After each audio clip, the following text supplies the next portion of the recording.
بسم الله الرحمن الرحيم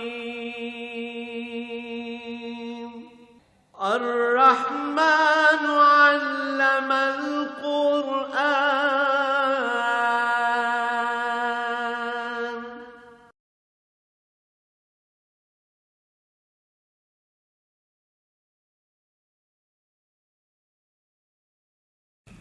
الحمد لله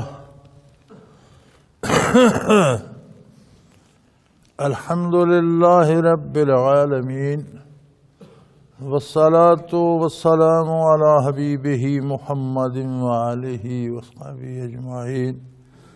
أعوذ بالله من الشيطان الرجيم. بسم الله الرحمن الرحيم. قل هو الله أحد الله الصمد لم يلد ولم يولد ولم يكن له كفوا أحد. اللهم سبحانك لا علم لنا إلا ما علمتنا إنك أنت العليم الحكيم. رب اشرح لي صدري ويسر لي أمري واحلل عقدة من لساني يفقهوا قولي. رب زدني علما. مولاي صل وسلم دائما ابدا على حبیبک خیر الخلق کلہم. سورہ اخلاص مکی صورتوں میں ہے، ان صورتوں میں شمار ہوتی ہے جو مکہ مکرمہ میں نازل ہوئی. ارشاد باری ہے، فرما دیجئے، اعلان کر دیجئے، سب کو بتا دیجئے کھلے لفظوں میں، اللہ احد ہے.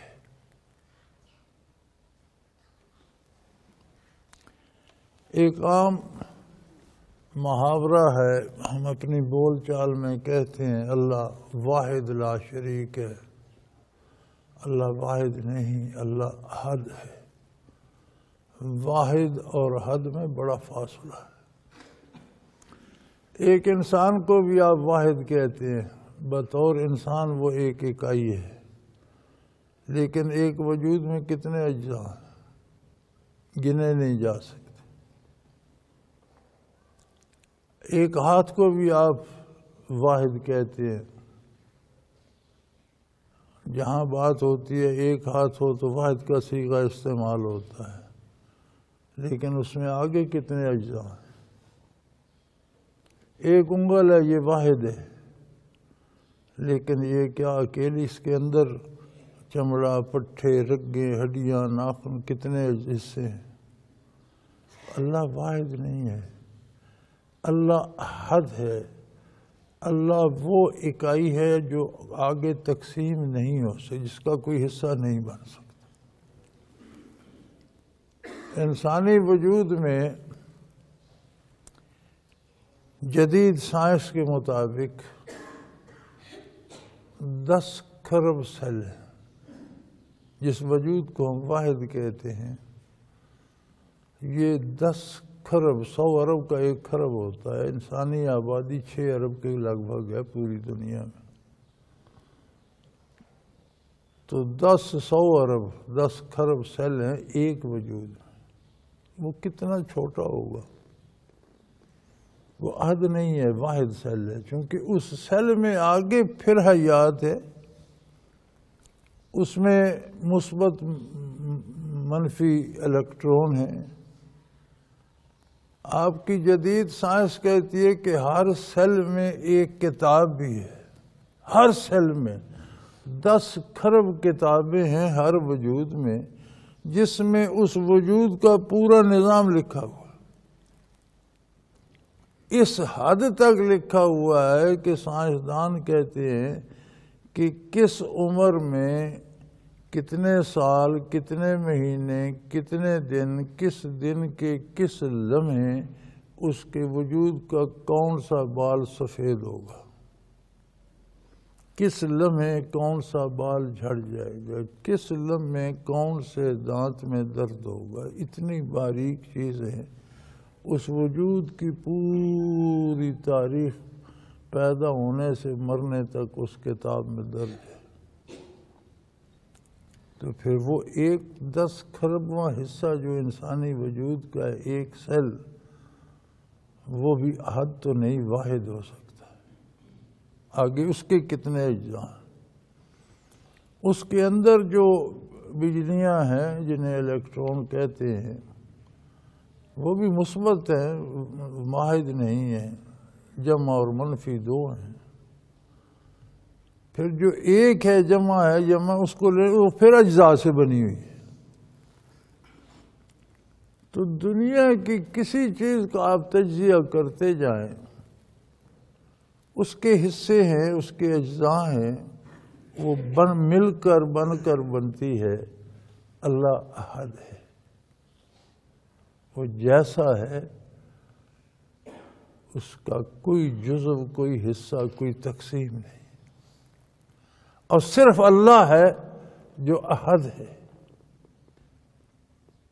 مشرکین نے تو بہت سے حصے بنا رکھے تھے نا، یہ بت بھی اللہ کا شریک ہے، یہ دیوی دیوتا بھی، اس میں بھی خدائی اوصاف ہیں، یہ درخت جو ہے اس کی پوجا کرو تو یہ کام ہو جاتا ہے، یہ جانور جو ہے اس میں خدائی اوصاف ہیں، اس گائے کو پوجو، اس بندر کو پوجو۔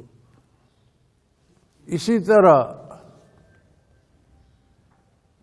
بے شمار معبودان باطل کفر نے اختیار کیے۔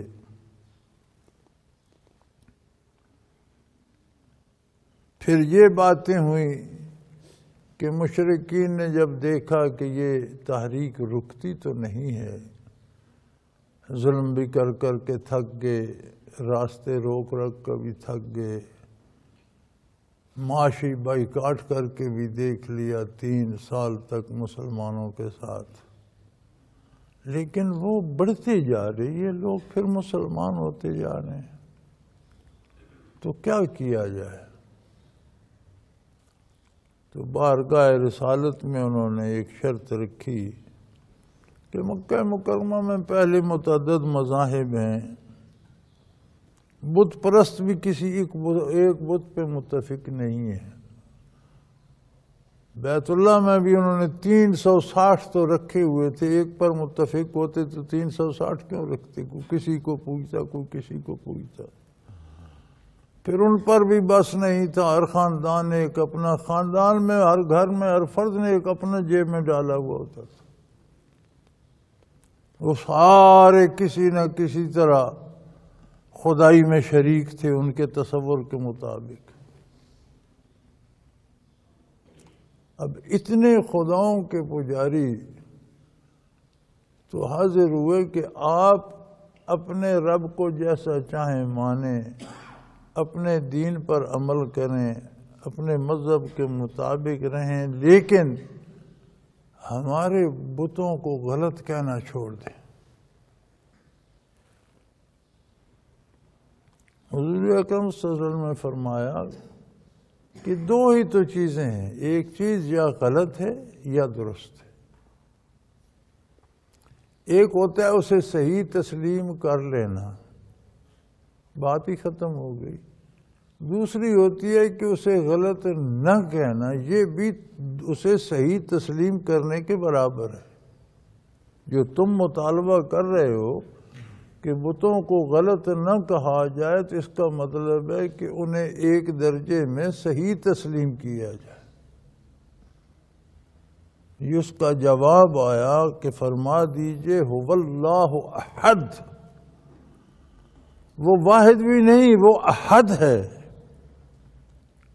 کوئی تقسیم نہیں ہو سکتی کسی بت میں، کسی پتھر میں، کسی انسان میں، کسی دوسرے جانور میں، کسی وجود میں، کسی فرشتے میں، کسی ولی میں، کسی نبی میں، کسی میں اللہ کے اوصاف تقسیم نہیں، وہ احد ہے، کوئی اس کا شریک نہیں، سب اس کی مخلوق ہے، سب مخلوق کے مدارج ہیں، اعلیٰ سے اعلیٰ درجے ہیں، لیکن کسی درجے میں بھی خدا کی ذات یا اس کی صفات میں کوئی شریک نہیں۔ اس کی کسی صفت میں کوئی شریک نہیں، اس کا کوئی جز کوئی حصہ تقسیم نہیں ہو سکتا، اس کی ذات کا کوئی حصہ کوئی جز تقسیم نہیں ہو سکتا، وہ احد ہے، غیر منقسم ہے۔ باقی مخلوق کی بنیاد، تخلیق کی بنیاد اجزاء پر ہے۔ اللہ کریم ارشاد فرماتے ہیں کہ ہر چیز کو ہم نے جوڑا جوڑا پیدا کیا۔ جوڑا سے مراد نر و مادہ بھی ہے، لیکن جوڑا سے مراد یہ بھی ہے کہ بدن کے جتنے اجزاء ہیں ان میں کوئی بھی اکیلا نہیں، اس کے ساتھ اس کا جوڑا ہے۔ خالصاً اکیلا ہونا اور اس جیسا کوئی نہ ہونا، یہ صرف اللہ کریم کی صفت ہے۔ ہم کہتے ہیں ایک ذرہ، یہ بالکل اکیلا ہے، وہ ایک ذرہ اکیلا کیسے؟ خرگوش جیسے ذرے ہیں۔ پھر اس ایک ذرے کو جب کھولتے ہیں تو اس میں آگے کتنے راز ہیں۔ یہ عہد جدید کی جو ایٹمی دریافت ہے، یہ اس غیر منقسم ذرے کو توڑ کر ہی دریافت کی گئی نا۔ اب آگے پتہ نہیں اور کیا کیا نکلے گا۔ تو یہ صرف اللہ ہے جو واحد ہے، لا شریک۔ ہمارا تو کلمہ نا زبان زد عام ہے کہ اللہ واحد، اللہ واحد نہیں، اللہ احد ہے۔ واحد کوئی بھی اکیلی چیز ہو سکتی ہے، آگے اس کے بہت سے اجزاء ہو سکتے ہیں، وہ احد ہے۔ اور فرمایا یہ اعلان کر دیجئے، کسی کو غلط فہمی نہ رہے، اس میں کسی صلح، کسی سمجھوتے، کسی کے ناراض یا کسی کے راضی ہونے کی کوئی بات نہیں۔ معاشرے میں انسانی حقوق اللہ کریم نے مقرر فرمایا اور اسی کو زیب دیتا ہے۔ جس نے انسان کو پیدا فرمایا، اس کی ضرورتیں پیدا فرمائیں، ان کی تکمیل کے ذرائع پیدا فرمائے، ان میں توازن قائم کیسے ہوگا، یہ طریقہ بتانا بھی اسی ہستی کا کام ہے۔ تو اللہ نے انسانی حقوق معین فرما دیے۔ اس نے فرمایا اگر کوئی مجھ پر ایمان نہیں لاتا، یہ میرا اور اس کا معاملہ ہے۔ انسان تو ہے، اس کے انسانی حقوق ہیں، کوئی اسے قتل نہیں کر سکتا، کوئی اس کا مال نہیں چھین سکتا، کوئی اس کی عزت نہیں چھین سکتا، اس کے انسانی حقوق بحال ہیں۔ کوئی اسے زبردستی ایمان لانے پہ مجبور نہیں کر سکتا، ہاں دعوت دے سکتا ہے، اسلام بہتر طریقے سے پیش کر سکتا ہے۔ بلکہ اس میں بھی پابندی لگائی کہ یہ تنزیہ تقریریں جو ہیں یہ درست نہیں ہیں، یہ جائز نہیں ہے شرعاً۔ دوسروں کے محض عیب جوئی کرنا یہ بھی کوئی شرعی قاعدہ نہیں ہے کہ ہم دوسروں کو باطل اور دوزخی اور لعنتی ثابت کرتے ہیں، یہ طریقہ نہیں ہے۔ طریقہ یہ ہے جو اللہ کریم نے انبیاء کو تعلیم فرمایا۔ فرعون جیسا برا کون ہوگا؟ فرعونوں کی حکومت تاریخ کے مطابق 4 صدیوں پر محیط ہے۔ انسانی معاشرہ بھی عجیب ہے کہ ویسے ہی بندے مرتے ہیں، پیدا ہوتے ہیں، کھانا کھاتے ہیں، پیشاب پاخانہ کرتے ہیں، بخار ہوتا ہے، بیمار ہوتے ہیں، اسی کو خدا مانا ہوا ہے۔ اور نسلاً بعد نسلاً 400 سال تک لوگ ان کی پوجا کرتے رہے۔ موسیٰ علیہ السلام کو، ہارون علیہ السلام کو مبعوث فرمایا، فرعون کی طرف بھیجا۔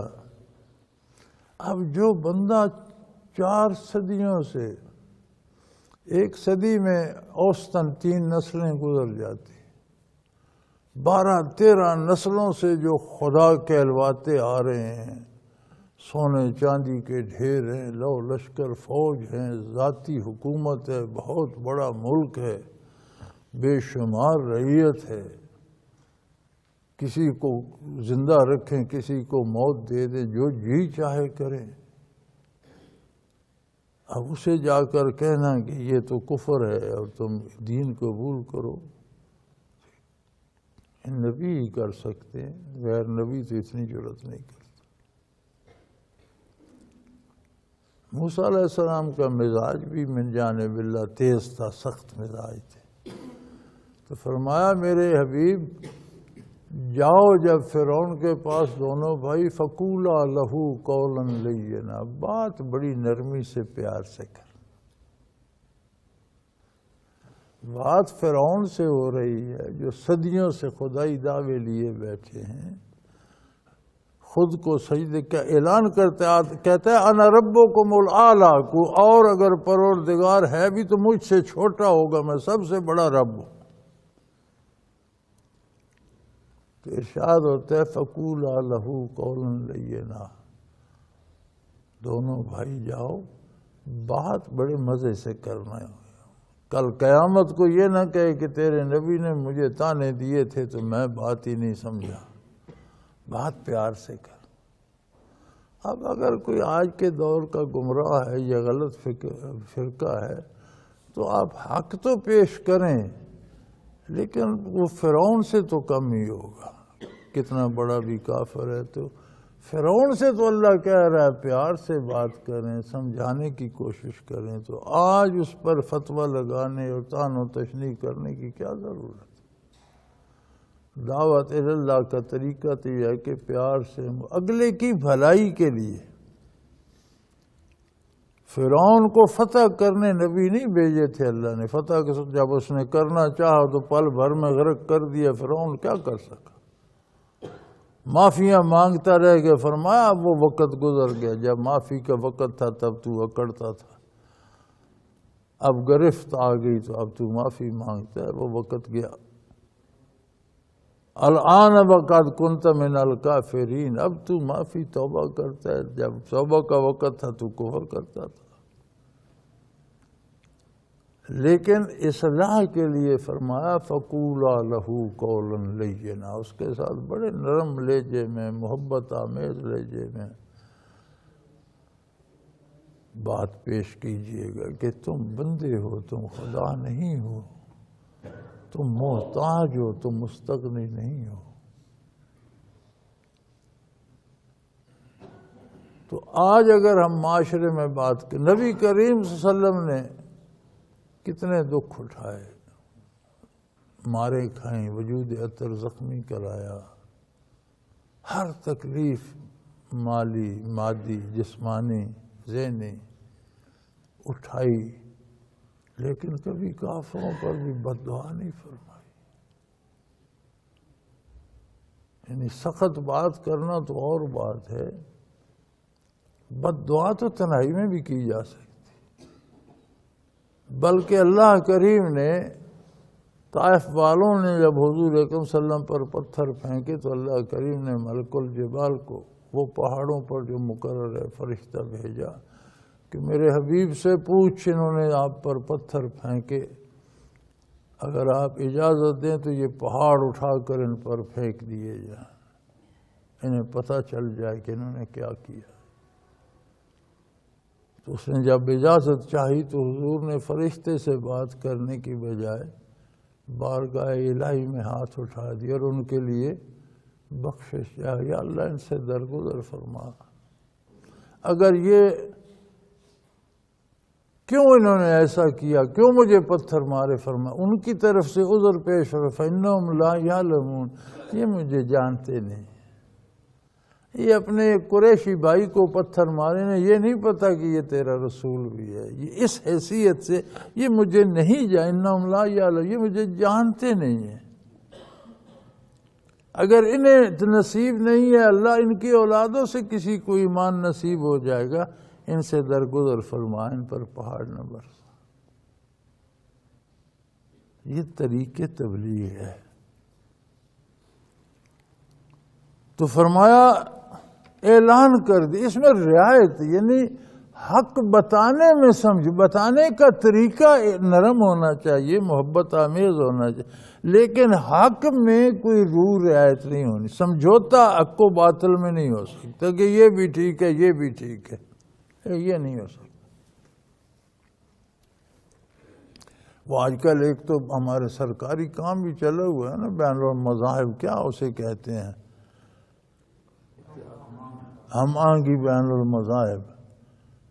بھائی میاں جس کو جو مذہب وہ چاہے اسے وہ مذہب رکھنے کا حق حاصل ہے، یہ تو ہم آہنگی ہو سکتی، لیکن یہ نہیں ہو سکتی کہ سارے سچ، سارے کبھی سچ ہوتے ہیں، سچ ایک ہے، سب جھوٹ ہے۔ یہ مانگی نہیں ہو سکتی کہ سب ٹھیک ہے، نہیں، ٹھیک ایک ہے، جس کو جی چاہے، جس کو ٹھیک سمجھتا ہے اسے حق کا سمجھے، لیکن ٹھیک ایک ہے، سچ ایک ہوتا ہے۔ ایک چیز کے بارے 50 خبریں آتی ہیں تو 49 غلط ہوں گی، ایک سچی ہوگی۔ سچ ایک ہوتا ہے، سچ متعدد نہیں ہوتے۔ یہ آہنگی نہیں ہو سکتی کہ ہم کہیں جی سب سچ ہے، سب نہیں، سچ ایک سچ ہے، سب جھوٹ ہے۔ یہ بتانے کا طریقہ جو ہے وہ شریفانہ ہوگا، اس میں تہمت یا اس میں طنز یا اس میں اگلے کی توہین نہیں ہوگی۔ ایک آکے حق کا طریقہ محبت آمیز، صاف ستھرا، لیکن کسی کو غلط فہمی نہ رہے، سمجھوتا نہیں ہوگا۔ اعلان کر دیجئے، فرما دیجئے اللہ احد، اللہ احد ہے، اس کی کوئی ذات کا کوئی حصہ یا صفات کا کوئی حصہ کسی دوسرے میں پایا جانا نہ، وہ احد ہے، غیر منقسم ہے۔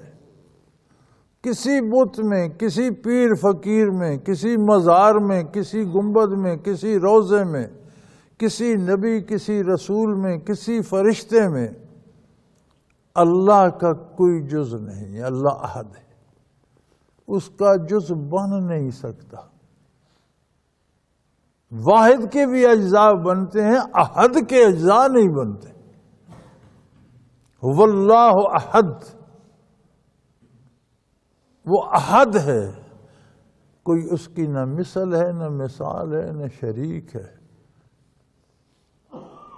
لہذا انسان کو عبادت صرف اللہ کی کرنا ہوگی، اس کے علاوہ عبادت کا حق کسی کو حاصل نہیں۔ اطاعت اور بات ہے، عبادت اور بات ہے۔ اطاعت اہل اللہ کی، انبیاء کی، صحابہ کی، اولیاء کی، علماء حق کی جائے گی، اس لیے کی جائے گی کہ میں یطیع الرسول فقد اطاع اللہ، جس نے رسول کی اطاعت کی اس نے اللہ کی اطاعت کی، کہ اللہ کا رسول وہی حکم دیتا ہے جو اللہ کا حکم ہوتا ہے۔ آگے رسول اللہ کے خدام ہیں، علماء صحابہ ہوں، تابعین، تبع تابعین ہوں، علماء حق ہوں، اولیاء اللہ ہوں۔ ولی وہ ہے جو وہ کام کرنے کو کہے جس کا حکم نبی کریم صلی اللہ علیہ وسلم سے ثابت ہے۔ جو اپنی طرف سے چیزیں گھڑ کے ان کو رواج دے، وہ ولی اللہ نہیں ہے۔ اور کسی بھی شخص کا کوئی بڑے سے بڑا ہوا میں اڑتا ہے، وہ کوئی ایسا کام کہے جو حضور اکرم صلی اللہ علیہ وسلم سے ثابت نہیں ہے، تو ہوا میں تو مکھیاں، کوے، گدھیں اڑتی پھرتی ہیں، کون سا کمال ہے؟ کسی بندے نے اڑ لیا تو کیا ہوا؟ اب تو ہوائی جہاز بن گئے ہیں، اور ہم نے جہاز میں لوگوں کو بیٹھا ہوا کن بلندیوں پر شراب پیتے اور خنزیر کھاتے دیکھا۔ آپ مغرب میں جائیں تو جب کھانا کھلتا ہے تو اس میں خنزیر پکا ہوتا ہے، جہاز میں ایسے بدبو پھیل جاتی ہے گویا بندہ چاہتا ہے کہ چھلانگ لگا دے، اور ہر اس ٹرے میں کھانے کے ساتھ شراب کی کتنی سی بوتل پڑی ہوتی ہے۔ تو اڑنا پھر کون سا کمال رہا کہ کافر کن بلندیوں پر بیٹھ کر خنزیر کھا رہے ہیں، شراب پی رہے ہیں۔ پانی پر کوئی چل رہتا ہے تو کیا ہے، بحری جہازوں میں ایک پورا شہر سفر کر رہا ہوتا، سارے کا سارا کمال یہ ہے کہ اللہ کے نبی صلی اللہ علیہ وسلم کی بات ہم تک پہنچائے. وہ اطاعت جو ہوگی وہ اطاعت اللہ کی ہوگی، چونکہ وہ بات اللہ کی ہے، اللہ کے نبی نے فرمائی. اب نئے نئے تماشے نکل گئے ہیں نا جی. اگلے دن اس المرشد پروگرام میں بھی سوال تھا کہ جی وہ بندہ کہتا ہے مجھے نبی کریم صلی اللہ علیہ وسلم خواب میں آتے ہیں اور مجھے حکم دیا ہے کہ آرمی چیف کو یہ جا کر کہو اور لڑائی شروع کراؤ اور پتہ نہیں کیا ہوگا، اور مجھے اللہ بھی ملتا ہے اور میں اللہ کے نور کو دیکھتا ہوں، یہ کرتا ہوں وہ کرتا ہوں. تو میں نے کہا بھائی نبی کریم صلی اللہ علیہ وسلم نے پورا دین مکمل کر دیا، اللہ نے اس پر مہر لگا دی، الیوم اکملت لکم دینکم واتممت علیکم نعمتی. آج تمہارا دین مکمل ہو گیا، اور جو نعمت بندہ خالق سے لے سکتا تھا اس دین میں سمو دی. اس میں تو اضافہ، اس میں خوابوں کی تو کوئی حیثیت نہیں. اب کسی کو خواب آئے یا کوئی کہے مجھ پر، میں نے کہا پہلے بھی کئی لوگوں نے دعوے کیے جی مجھے خواب آئی اور رسول اللہ صلی اللہ علیہ وسلم نے فرمایا میرا جہاز کا ٹکٹ لے لو اور میرے لیے کھانا بنا. تو یہ خرافات بے شمار لوگ کہتے رہتے ہیں. تو میں نے تو یہ تجویز دی کہ اسے کہو لا حول کی تسبیحات پڑھا کرے. شیطانی وساوس ہیں. کوئی نیا دین میں کوئی تبدیلی کسی کے حکم پر جنگ صلح کو، جو جنگ کے حکم تھے وہ بھی آ گئے، جو صلح کے حکم تھے وہ بھی آ گئے.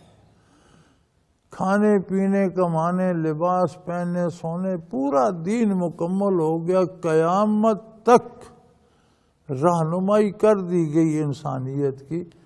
دین میں کوئی کمی نہیں کہ اب خواب میں آ کر کسی کو دین بتایا جائے.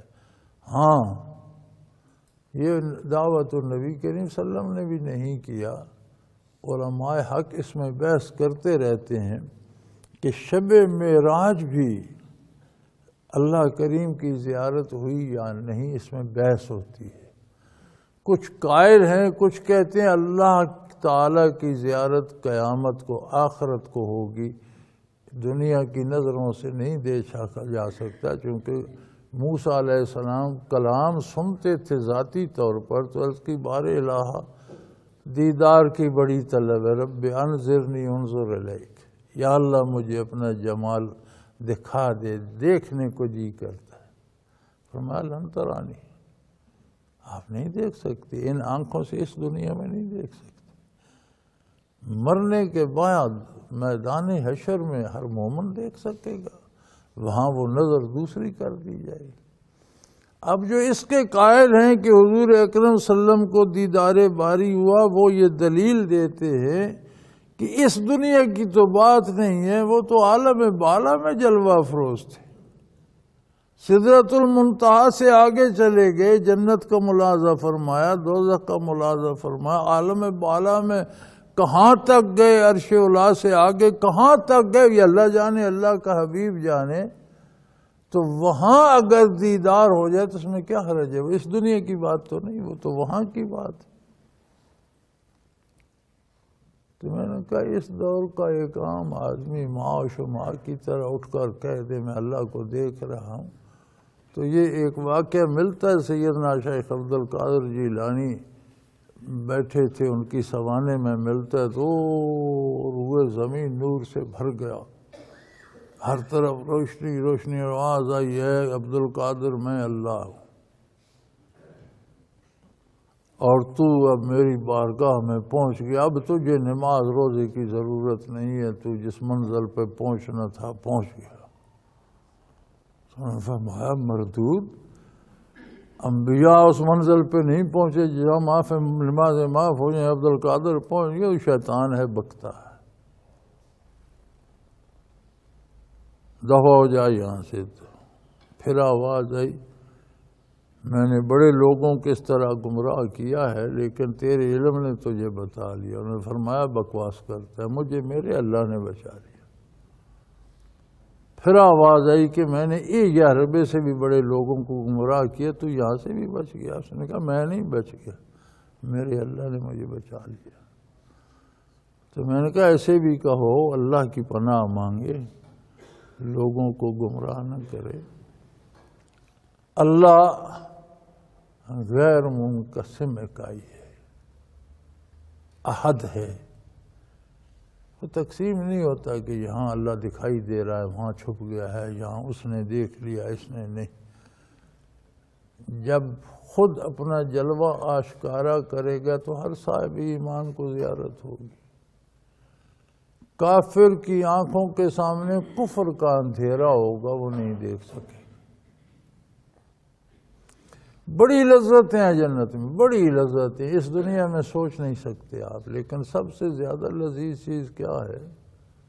دیدار باری، جمال باری۔ جنت کی لذتیں کیوں لذیذ ہیں؟ وہ ایسی جگہ ہے جہاں دیدار باری نصیب ہوگا۔ جیسے آپ بادشاہ سے یا وزیر اعظم سے ملنے جائیں تو جس انتظارگاہ میں وہ بٹھائے گا وہ بھی تو اس کی شان کے لائق ہوگی، وہاں جو چائے کافی سرو کی جائے گی وہ بھی اس کی شان کے لائق ہوگی۔ تو جنت چونکہ اللہ کے جمال کے دیدار کی جگہ، تو وہاں کی نعمتیں اس شان کے لائق، اس لیے لذیذ ہیں۔ جنت کی طلب کا حکم بھی اس لیے ہے کہ وہ مظہر ہے رضا الہی کا۔ تو اللہ احد ہے، غیر منقسم اکائی ہے، وہ اکائی ہے جو تقسیم نہیں ہوتی۔ قل هو اللہ احد اللہ الصمد، سبحان اللہ، وہ بے نیاز ہے۔ یہ بے نیازی کیا ہوتی ہے؟ ہم تو ایک عام آدمی کو بھی کہہ دیتے ہیں یہ بڑا بے نیاز ہے، کسی کی پرواہ نہیں کرتا، جو لباس کی پرواہ بھی نہ کرتا، وہ کہتے ہیں آدمی تو بڑا پڑھا لکھا ہے لیکن بے نیاز طبیعت کا ہے، اسے کوئی نہیں پرواہ کیسا لباس ہے کیسا۔ حقیقت صرف اللہ بے نیاز ہے، باقی سارے نیاز مند ہے، مخلوق محتاج ہے ایک دوسرے کی۔ ساری مخلوق ایک دوسرے پر انحصار کرتی، ایک ایک جز بندے کا بے شمار اجزاء کا محتاج ہے۔ ہوا کا ایک جھونکا بے شمار گیسوں سے بنا ہے، پانی کا ایک قطرہ۔ اور پچھلے دنوں یہاں ہمارے پاس کسی نے تصویریں بھیجی پانی کے قطرے کے آگے جو ذرات ہیں، سبحان اللہ، ہر ذرے کی شکل ایک پھول کی، اور ہر پھول کی شکل الگ ہے،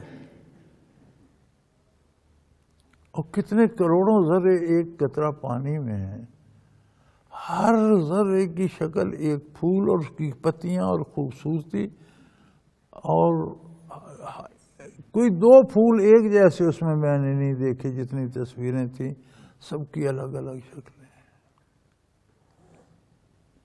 تو ہر چیز ایک دوسرے پہ انحصار کرتی ہے، وہ وہ کسی پہ انحصار نہیں کرتا۔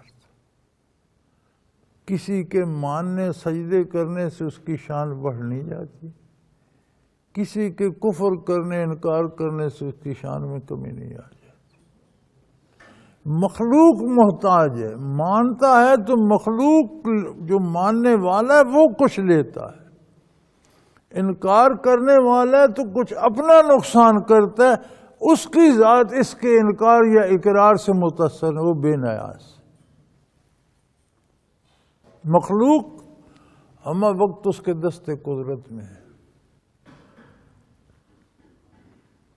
چیزیں اس نے پیدا کی، چیزوں میں تاثیر اس نے پیدا۔ ہم روز دیکھتے ہیں ہوا کا جھونکا آتا ہے کتنا ٹھنڈا ہوتا ہے، ہم کوٹ پہنتے ہیں، اوور کوٹ پہنتے ہیں، سر پہ ٹوپی، پھر کان بھی ڈھانک لیتے ہیں، پھر دستانے، بہت ٹھنڈی ہوا ہے، پھر وہ جب بدل دیتے ہیں تو ہوا اتنی گرم ہو جاتی ہے کہ لون کے کپڑے، پھر بنیان بھی اتار دی، پھر پنکھا جلا جا رہا ہے، ہوا ہی ہے نا، وہی ہوا نہیں ہے، وہی زمین ہے، وہی ہم ہیں، وہی ہوا ہے، وہی سورج ہے.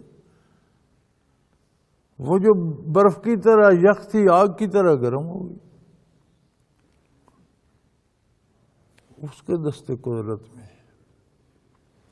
آگ جب سے اس نے پیدا فرمائی، پیدا ہی جلانے کے لیے فرمائی. گرمی دینا، جلا کر راکھ کر دینا. ابراہیم علیہ السلام کو آگ میں پھینکا گیا. بہت سے علماء نے، ہمارے حضرات نے لکھا ہے کہ وہ جو درخت جل رہے تھے وہ سرسبز ہو کر کھڑے ہو گئے، لیکن انہیں دھوکہ لگا ہے.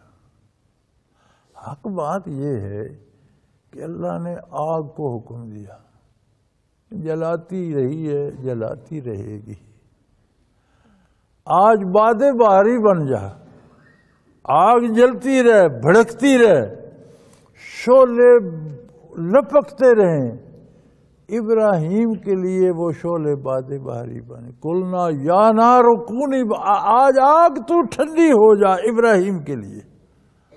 یہ نہیں فرمایا کہ بجھ جا اور ان درختوں کو سرسبز کر. نہیں، آگ یہی تو کمال ہے. فرمایا آگ تو جلتی رہے، شعلے لپکتے رہیں، فضاؤں میں اچھلتے رہیں. لیکن ابراہیم علیہ السلام کو ایسے پتہ چلے جیسے باد صبا انہیں لوریاں دے رہی ہے. کونی بردا و سلامہ، ٹھنڈی ہو جا اور ایسی ہو جائے کہ انہیں مزہ آ جائے. ٹھنڈ بھی تکلیف دینے والی نہ، وہ سلامتی والی ہو. ایسا نہ کرنا کہ برف کی طرح ٹھنڈی ہو جائے. میرے خلیل کے لیے آج باد بہاری بن جا، جلتی رہے، بھڑکتی رہے، انگار بنتے رہیں، شعلے لپکتے رہیں. لیکن ابراہیم صاحب علیہ السلام جہاں بھی جائیں وہ محسوس ہو جیسے گل و گلزار میں پھر رہے ہیں، نسیم سحر چل رہی ہے، خوشبو کی لپٹیں آ رہی ہیں، مزہ آ گیا سیر کرنے کا. وہ بے نیاز ہے نا، یہ نیاز مند ہے مخلوق. وہ محتاج نہیں ہے کہ اب آگ اس کا حکم نہ مانتی. اسے ضرورت نہیں ہے کہ پانی لاتا تو آگ بجھاتا. وہ محتاج نہیں ہے کہ اسباب و وسائل اس نے آگ ہی کو حکم دے دیا کہ آگ آگ رہ. قلنا یا نار، ہم نے حکم دیا اے آگ، آگ ہی رہ، جلتی رہ، درختوں کو جلاتی رہے، انگارے بناتی رہے، شعلے لپکتے رہیں. ابراہیم علیہ السلام کے لیے باد بہاری بن جا. وہ تجھ میں پھرتے رہیں، گھومتے. وہ اس میں گھومتے پھرتے نکل کر چلے گئے. نمرود شعلے دیکھتا رہا، بھڑک رہے ہیں. وہ ہجرت کر کے بھی چلے گئے. انہیں آگ بجھنے پر پتہ چلا کہ وہ تو نکل گئے تھے. وہ سمجھتے رہے شعلے بھڑک رہے ہیں، او آسمان سے باتیں کر رہے ہیں، میلوں دور سے دیکھا نہیں جا سکتا. کیسا بے نیاز، یہ ہے شان بے نیازی. پانی کو اس نے ذریعہ حیات بنایا. وَجَعَلْنَا مِنَ الْمَاءِ كُلَّ شَيْءٍ حَيٍّ. نوح علیہ السلام کے زمانے میں کفار پہ طوفان آیا، پانی سب موت کا بن گیا. زندگی کا سبب تھا، موت کا سبب بن گیا. فرعونیوں کو غرق کیا دریا میں. فرماتے اغرقوا فادخلوا نارا. سبحان اللہ، غرق دریا ہو کر آگ میں پہنچ گئے. وہ آگ میں گرے، نسیم سحر کی گود میں چلے گئے. یہ غرق دریا ہوئے، پانی میں ڈوبے. فرمایا اغرقوا فادخلوا نارا. غرق تو پانی میں ہوئے، پہنچ آگ میں. وہ بے نیاز ہے، چیزیں اس کی محتاج ہیں. اللہ الصمد، اللہ الصمد. وہ بے نیاز ہے، وہ کسی کا محتاج نہیں ہے. ہر چیز اس کی محتاج ہے. ساری مخلوق کا انحصار ہے کچھ چیزوں پر، کچھ باتوں پر، کچھ عنایات پر، اس کی عطا پر. اسے کسی کی کوئی ضرورت نہیں. وہ جسے جیسا چاہتا ہے کر. وہ چاہے تو آگ کو باد بہاری بنا دے، وہ چاہے تو پانی میں آگ بھر دے. وہ قادر ہے. وہ اپنی ذات میں بے نیاز ہے. اسے کوئی کسی کی کوئی احتیاج نہیں. ہم سمجھتے ہیں نا کہ 4 دن میں نے نمازیں پڑھی، بڑا اللہ پر احسان کیا. پھر ہمارا خیال یہ ہوتا ہے کہ اب دنیا میں ایسا ہونا چاہیے جیسا میں چاہوں. اللہ کے بندے، نمازیں پڑھ کر تو بندہ بن، تجھے بندگی آنی چاہیے. تو نمازیں پڑھ کر خدا بننا چاہتا ہے. خود بندہ تو خدا نہیں بن سکتا. کائنات میں تو وہ ہوگا جو اللہ چاہے گا. تو وظیفے بھی پڑھ، تسبیحات بھی پڑھ، تہجد پڑھ، نمازیں پڑھ، تو مزید بندہ بنے گا پالش ہو کر. تو اللہ کا شریک تو وہ تو احد ہے، وہ تو صمد ہے. اسے تیری کیا ضرورت؟ تیری نمازوں سے اس کی شان بڑھ جائے گی. تو اس پر احسان کر رہے. تو ساری عمر صرف سجدہ ہی کرتا رہے، اس کی کسی ایک نعمت کا شکر ادا نہیں کر سکتا. کس باریکی سے تیری تخلیق فرمائی، کتنے انعامات. تیرے ایک وجود میں 10 کھرب سیل بنا رہا ہے، مٹا رہا ہے. ایک ایک سیل میں کیا کیا چیزیں چھپا رکھی ہیں. تجھے خود نہیں پتا تیرے اندر کیا کیا ہے اور کب کیا ہو، کہاں ہو. تو اتنا قابل ہے کہ تجھے طبیب کی ضرورت پڑتی ہے، وجود تیرا ہے، پوچھنے اس سے جاتا ہے. تو ڈاکٹر کے سامنے پیٹ رکھ کے پڑ جاتا ہے، وہ پیٹ کاٹ دیتا ہے، تو اسے الٹی فیس بھی دیتا ہے اور اس کا شکریہ بھی ادا کرتے. وہ پیٹ تیرا، وجود تیرا، کٹوا کیوں رہا ہے؟ نہیں پتا جی، مجھے وہ بہتر جانتا ہے. تو اللہ کا شریک کب سے بننے چلا؟ جو تو چاہے وہ ہو. نہیں، وہ ہوگا جو وہ چاہے. وہ صمد ہے، کسی کی عبادت کا بھی محتاج نہیں. وہ ضرورت مند نہیں، ضرورت مند ہم ہیں. کوئی بادشاہ کی خدمت کرے، وہ اس نے بہت اچھا شعر کہا تھا، منت منے کہ خدمت سلطان میں کنی. منت منے کہ خدمت سلطان میں کنی، منت سے او بداں کے بخدمت گزاشتہ. تو اگر بادشاہ کی نوکری کر رہا ہے تو بادشاہ پر احسان نہیں کر رہا. احسان بادشاہ کا ہے کہ اس نے تجھے نوکر رکھ لیا، ورنہ اس کے پاس کمی ہے ہزاروں میں، جسے چاہے نوکر رکھ. تو میرے بھائی، تو عبادت کر رہا ہے تو اس کا احسان ہے تجھے توفیق، جسے چاہے دے دے. تو نے اللہ پر کون سا احسان کر دیا کہ اب دنیا میں جو تو چاہے وہ ہو؟ یہ نہیں. یہ بڑے لوگوں کو غلط فہمی ہو جی، میری دعا سے ایسا ہوگا. کیا تو، کیا تیری دعا؟ وہ جی میں نے کہا تھا ایسا ہو گیا، میں نے کیا میری دعا.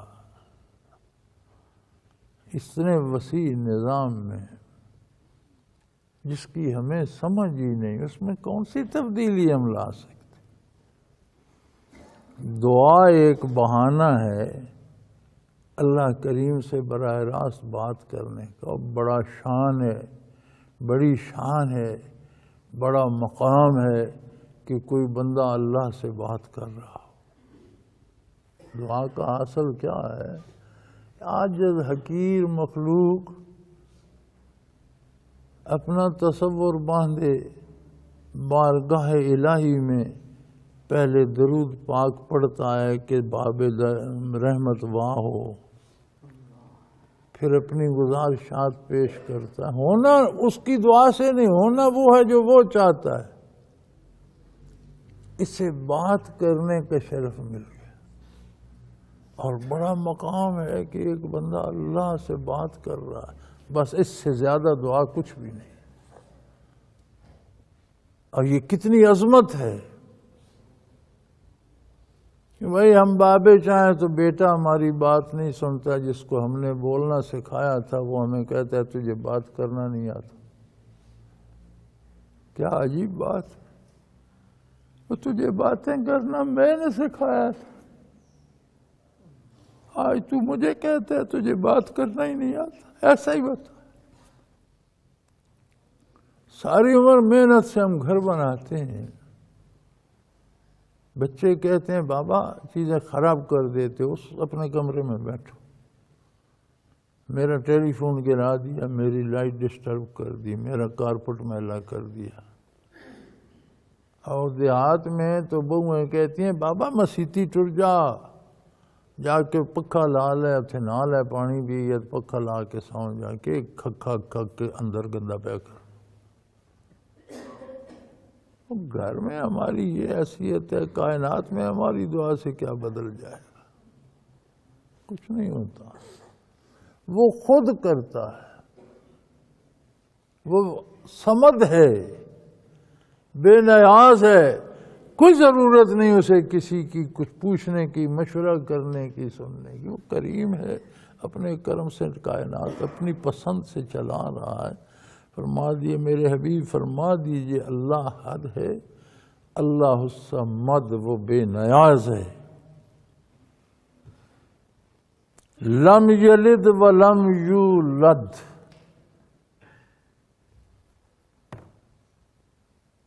ساری مخلوق کا ایک انداز ہے، کس چیز سے بنے، آگے ان سے کیا پروڈکٹ، ان سی آؤٹ پٹ کا ہے۔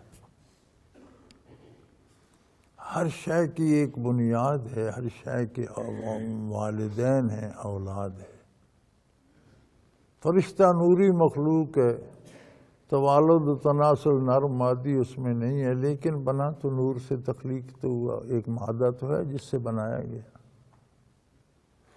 مٹ جائے گا، موت اسے بھی آئے گی قیامت کو، کوئی باقی نہیں بچے گا، جنہیں اللہ چاہے رکھے۔ کچھ استثناء ہے، لیکن غیر فانی تو نہیں ہے، مخلوق ہے۔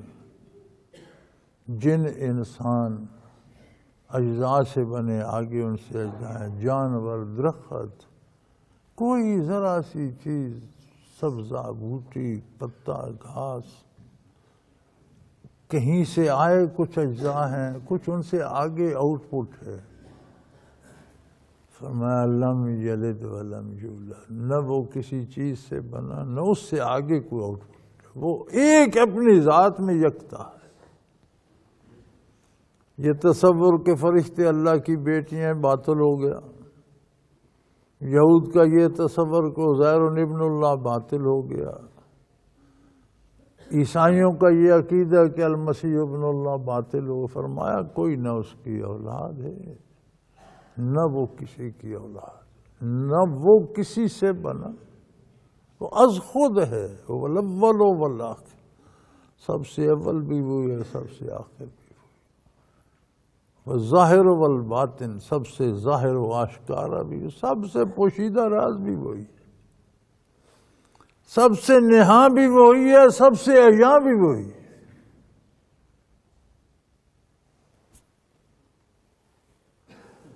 لم یلد ولم یولد،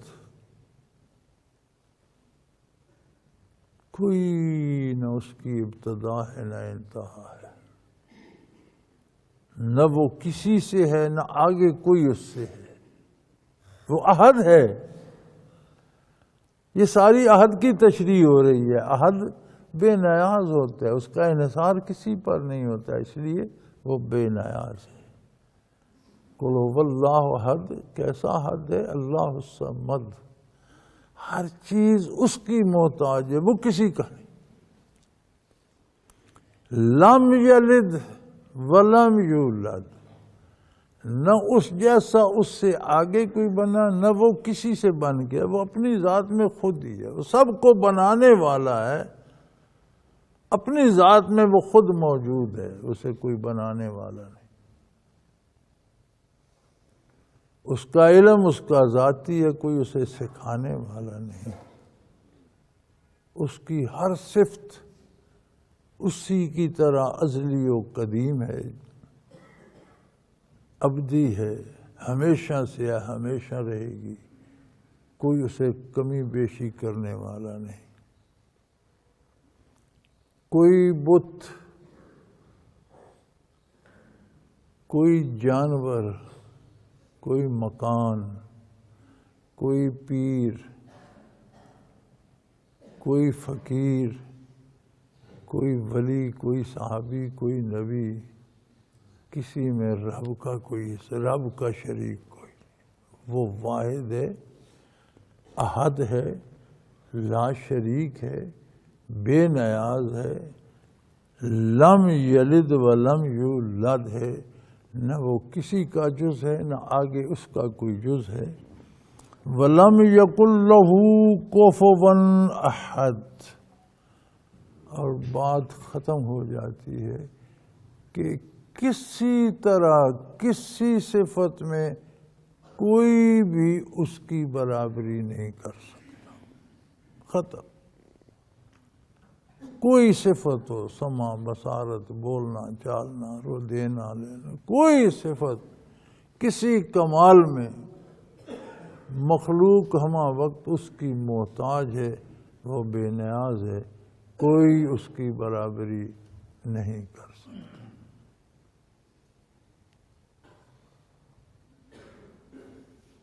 کہتے ہیں علماء فرماتے ہیں کہ کل شریف تہائی قرآن ہے، 3 دفعہ کل شریف پڑھا جائے تو ختم قرآن کے برابر ثواب ملتا ہے۔ بجا فرماتے ہیں کہ قرآن 30 پاروں میں تقریباً 10 پارے توحید باری کی تعلیم دی گئی ہے۔ تیسرا حصہ قرآن توحید باری پہ بحث کرتا ہے، اور وہ ساری ان 4 آیات مبارکہ میں سمو دی گئی۔ جتنی 30 پاروں میں ارشاد فرمائی ہے، اس کا ماحصل، اس پر جو مکھن آتا ہے، اس کا جو مغز ہے، اس کا جو نتیجہ ہے، اس کا سارا حاصل جو ہے وہ ان 4 مقدس آیات میں اللہ نے سمو دیا۔ قل هو اللہ احد، فرما دیجیے، اعلان کا، کسی کو غلط فہمی نہیں ہے، اس پہ سمجھوتا نہیں ہو سکتا، یہ بھی سچ ہے وہ بھی سچ ہے، نہیں، ایک سچ ہے، اللہ احد ہے، اللہ الصمد۔ ہر کوئی کسی نہ کسی چیز میں دوسرے کی چیز کا محتاج ہے، ایک وہ اکیلی ذات ہے جسے کوئی احتیاج نہیں، ہر چیز اس کی محتاج ہے، وہ کسی کا محتاج ہے۔ وہ جو چاہے کرے، وہ چاہے تو پانی کو حیات کی بجائے موت کا سبب بنا دے، وہ چاہے آگ کے شعلوں کو باد بہاری بنا دے، وہ چاہے تو پانی میں ڈوبنے والوں کو آگ میں پہنچا، وہ جو چاہے کرے، چیزیں اس کی محتاج ہیں، وہ کسی کا محتاج نہیں۔ لم یلد ولم یولد، نہ وہ کسی کا جز ہے نہ اس کی ذات سے آگے کوئی جز ہے۔ وَلَمْ يَكُنْ لَهُ كُفُوًا أَحَدٌ، کسی اعتبار میں، علم میں، صفت میں، کسی صفت میں، ذات میں کوئی بھی اس کی برابری کا دعویٰ نہیں کر سکتا۔ وآخر دعوانا ان الحمد للہ رب العالمین۔ اللہ اللہ اللہ اللہ اللہ اللہ اللہ اللہ۔ حضرت امیر محمد اکرم آوان مد ذلہ العالی دارالعرفان منارہ ضلع چکوال میں سالہ سال سے قرآن و حدیث کے اوپر خطابات کر رہے ہیں اور سلسلہ نقشبندیہ اویسیہ کے مطابق لوگوں کو ذکر الہی کی تربیت دے رہے ہیں۔ وہ قرآن پاک کی تفسیر ترتیب وار بیان کر رہے ہیں۔ تفسیر قرآن کو وہ موجودہ ملکی اور بین الاقوامی حالات کے مطابق بیان کرتے ہیں۔ موٹر وے سے کلر کہار کے انٹرچینج سے نکلتے ہوئے، کلر کہار کی جھیل سے ہوتے ہوئے، میانی، بوچھال اور نور پور سے گزرتے ہوئے دارالعرفان منارہ پہنچ سکتے ہیں۔ حضرت امیر محمد اکرم آوان نے بچیوں اور بچوں کی دینی اور دنیاوی تعلیم کے لیے سقارہ اکیڈمی کے نام سے ایک درسگاہ بھی قائم کی ہے، جس کا افتتاح ملک پاکستان کے صدر جنرل محمد ضیاء الحق نے اپنے دست مبارک سے کیا تھا۔ وہ تمام احباب جو اسلام کی طلب رکھتے ہیں ان سے گزارش ہے کہ دارالعرفان منارہ ضلع چکوال میں امیر محمد اکرم آوان صاحب کے خطابات سے مستفید ہوں۔ وہ ہر جمعے کو نماز سے پہلے بیان فرماتے ہیں۔ ہر ماہ کی پہلی اتوار کو ماہانہ اجتماع ہوتا ہے جس میں آپ خصوصی خطاب فرماتے ہیں اور پاکستان کے چاروں صوبوں سے احباب اس اجتماع میں شرکت کرتے ہیں۔ اس کے علاوہ یہاں سال میں 2 مرکزی اجتماعات بھی ہوتے ہیں، ایک رمضان المبارک میں اعتکاف کا اجتماع اور دوسرا جولائی اور اگست میں 40 دن کا اجتماع ہوتا ہے جس میں روحانی تربیت کی جاتی ہے۔ اپنا خون سیماب دے کر اتنا ہم کر جائیں گے، نام آقا کا چمن میں پھر رقم کر جائیں گے۔